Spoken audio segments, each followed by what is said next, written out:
आपका वर्ड है कॉन्टेक्स्ट। चलिए कॉन्टेक्स्ट की स्पेलिंग देखते हैं। CONTEXT। कॉन्टेक्स्ट का मतलब होता है संदर्भ, प्रसंग, प्रकरण या विषय।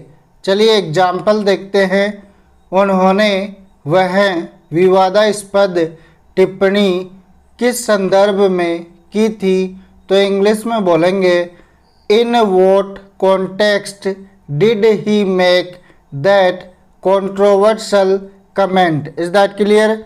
अगला एग्जाम्पल है, इस जांच के प्रकरण को कौन सा विभाग संभाल रहा है? तो इंग्लिश में बोलेंगे which department is handling this investigation context. Is that clear? तो मिलता है अगले वीडियो के साथ, तब तक के लिए टेक केयर, बाय बाय।